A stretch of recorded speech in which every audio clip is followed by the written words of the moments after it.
ఎట్లా చూసింది? దీనికి సంబంధించి కొంత ఏమైనా క్లారిటీ ఇస్తారా? డెఫినెట్‌గా. K. Krishnamurthy versus union of ఇండియాలో ట్రిపుల్ టెస్ట్ నేనేదైతే చెప్పానో అది నిర్ణయించడం జరిగింది. అవును. అంటే కమిషన్ ఏర్పాటు చేయడము నంబర్ 1. నంబర్ 2 వాళ్ళు మొత్తం సర్వే చేసి ఎక్కడ ఎంత రిజర్వేషన్ ఉండాలో హ్మ్. నిర్ణయించడం. హ్మ్. మూడవది ఏది నిర్ణయించినా గూడా 50% కన్నా ఎక్కువగా హ్మ్. ఉండకపోవడం. ఇదే ట్రిపుల్ టెస్ట్ అంటాం మనం. హ్మ్. సో, అవును. ఈ అవును. ట్రిపుల్ టెస్ట్‌లో government of Telangana single member committee ఏర్పాటు చేసింది. వాళ్ళు సర్వే చేసి రిపోర్ట్ ఇచ్చారు. ఈ 2 ఓకే. ఫెయిల్ అయింది హ్మ్. మూడవ టెస్ట్‌లో. హ్మ్. అంటే 50% కన్నా ఎక్కువ రిజర్వేషన్‌లు ఉండడం వల్ల హ్మ్. మీరన్నట్టు ఈ ట్రిపుల్ టెస్ట్‌లో థర్డ్ పాయింట్ మీద హ్మ్. గవర్నమెంట్ ఫెయిల్ అయింది. అందుకనే జీవో నంబర్ 9 కూడా హైకోర్టు స్టే విధించడం జరిగింది. హ్మ్. సో, దీంట్లో అంటే ఈ ఓవరాల్ సర్వేలో ఈ జియో నెమ్ ఐ మీన్ ఈ భూసాని వెంకటేశ్వర్లు ఇచ్చినటువంటి రిపోర్ట్‌లో సిఫార్సులో ఇవి బలహీనంగా ఉన్నాయి. కేంద్రం నుంచి కూడా 32 సవరణలు చేయాలి ఇవి అని తిరస్కరించి రిటర్న్ పంపించడం జరిగింది. అవి ఏంటి అనేది బహిర్గతం చేయట్లేదు ఒకటి. సో, ఇది ఎవరి వాటా ఎంత ఏంటి అనేది పబ్లిక్ డొమైన్‌లో పెట్టారా అంటే పెట్టలేదన్నటువంటి ప్రశ్న కూడా అడ్వకేట్ జనరల్ నుంచి రావడం జరిగింది. సో, ఇప్పుడు జీవో నెంబర్ 9 ఫెయిల్ అవుతుందని ముందే తెలుసా ప్రభుత్వానికి? ఎట్లాంటి ప్రయత్నం చేసింది? చాలా సంఘాలు కానీ మేధావర్గం కానీ మాజీ మంత్రులు కానీ కేసీఆర్ పోయేటువంటి పద్ధతిలోనే పోతున్నారు, తమిళనాడు తరహాలోనే మళ్ళీ జరగబోతోంది అన్నది ఉన్నటువంటి అంశం. అంటే ఎట్లాంటి లీగల్ సలహాలు తీసుకోకుండానే ప్రభుత్వం ముందుకు పోయిందా? ఏ ఉద్దేశంతో పోయింది అనుకోవచ్చు? అంటే ఏమవుతుందంటే రాజకీయంగా మనం గెలవాలని చూసినప్పుడు ఏమవుతుందంటే ఈ రాజ్యాంగబద్ధమైన విషయాలను పక్కకు వెళతాయి. ఉమ్, ఎందుకంటే బేసిక్‌గా ఈవెన్ మహారాష్ట్రలో తీసుకున్నా గూడా మీరు మరాఠా రిజర్వేషన్‌లు తీసుకోండి. ఉమ్, ప్రతి ప్రభుత్వం గూడా వచ్చి వాళ్ళు 12% 15% ఇస్తూనే ఉమ్, ఉన్నారు. ప్రతిసారి సుప్రీం కోర్ట్‌లో దాన్ని కొట్టివేస్తూనే ఉన్నారు. కానీ బేసిక్‌గా ఏంటంటే గవర్నమెంట్ మేము మరాఠా మ మ కాస్ట్‌కి మేమింత రిజర్వేషన్‌లు కల్పించాం. మా గవర్నమెంట్ అని చెప్పుకోవడానికి ఉమ్, అంటే పొలిటికల్‌గా వాళ్ళు గెయిన్ అవ్వడానికి ఈ విధంగా ప్రయత్నిస్తున్నారు గానీ, పొలిటికల్ గెయిన్ అన్నది ఎప్పుడు గూడా రాజ్యాంగబద్ధంగా ఉండాలి అన్నది మనం తెలుసుకోవాలి. ఉమ్. సో, ఈ విధంగా ఖచ్చితంగా సలహాలు ఇచ్చే పరిస్థితి ఉంది.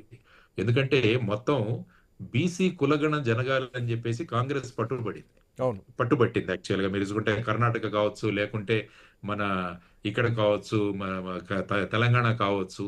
దానివల్ల ప్రస్తుతం భారతీయ ఎన్‌డీఏ గవర్నమెంట్ గూడా మొత్తం ఈసారి జరిగే జనాభా లెక్కల్లో బీసీ కులగణన గూడా జరగాలి అన్నారు. అంటే దాని ద్వారా మొత్తం భారతదేశంలో ఎన్ని బీసీల శాతం ఎంత?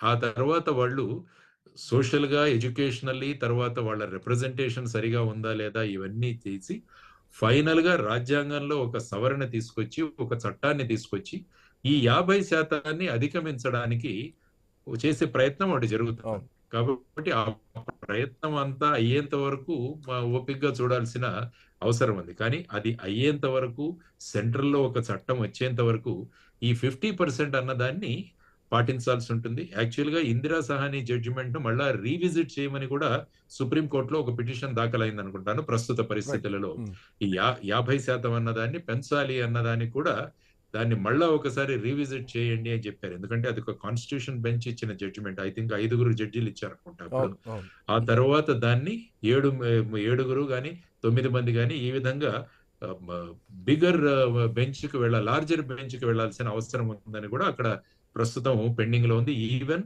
తమిళనాడు రిజర్వేషన్స్ గురించి కూడా సుప్రీం కోర్ట్‌లో మ్యాటర్ పెండింగ్ ఉంది. అవును. అవును. అంటే ఈ 69% ఏదైతే ఉందో అది అవును. రాజ్యాంగబద్ధం కాదు. అవును. అది అలాగే పోస్ట్‌పోన్ అవుతూ వస్తుంది. సో, దాంట్లో కూడా సుప్రీం కోర్ట్ ఇంతవరకు నిర్ణయం తీసుకోలేదు. సో, ఇవన్నీ కూడా ఓవరాల్‌గా మనం ఆలోచించాల్సిన అంశాలు. సరే, ఇందులో ఇంకో కొన్ని పాయింట్స్‌ని కూడా డిస్కస్ చేయాలి. ఒకటి యాహ్! 60% దాటిపోయింది అన్నటువంటి ఈ వాదనలోనే ఈశాన్య రాష్ట్రాల్లో ఎస్సీ, ఎస్టీల రిజర్వేషన్ ఇందాక మనం మాట్లాడుకున్నాం. ఎస్సీలకు 15%, ఎస్టీలకు 10.5% భారతదేశంలో రిజర్వేషన్స్. సో, ఈశాన్య రాష్ట్రాల్లో ఎస్సీ, ఎస్టీల పాపులేషన్ ఎక్కువ ఉంది కాబట్టి అక్కడ రిజర్వేషన్లు ఎక్కువ అమలవుతున్నాయి. ఆల్మోస్ట్ 69% పైగానే అనుకుంటా. Correct me if I'm wrong. So, ఇప్పుడు యాహ్! తెలంగాణలో ఇవ్వడానికి అభ్యంతరం ఏమిటి అన్నటువంటి వాదన ఒకటి బలంగా వినిపించింది. మోరోవర్ జీవోలతోటి రిజర్వేషన్లు వచ్చినటువంటి సందర్భాలు ఉన్నాయా దేశంలో ఎప్పుడైనా? జీవోలో రిజర్వేషన్‌లేంటంటే వితిన్ ది రిజర్వేషన్‌లో బీసీ ఏకి ఎంతివ్వాలి, బికి ఎంతివ్వాలి, సికి ఎంతివ్వాలి, డికి ఎంతివ్వాలని ఆ విధంగా జరిగాయి. ఎగ్జాక్ట్‌లీ. అవును. కానీ ఓవరాల్ గా మీరు 50% కన్నా ఎక్కువ ఇవ్వడానికి లేదు అన్నది స్పష్టంగా ఉంది. అవును. మీరు కావాలంటే వీటిలలో మార్పులు తీసుకురండి. హ్మ్. బీసీ ఏకి తగ్గించి, బీసీ బికి పెంచి ఆ విధంగా చేయొచ్చు గానీ, అక్కడ హ్మ్. మీకు ప్లే చేసే ఫ్లెక్సిబిలిటీ ఉంది గానీ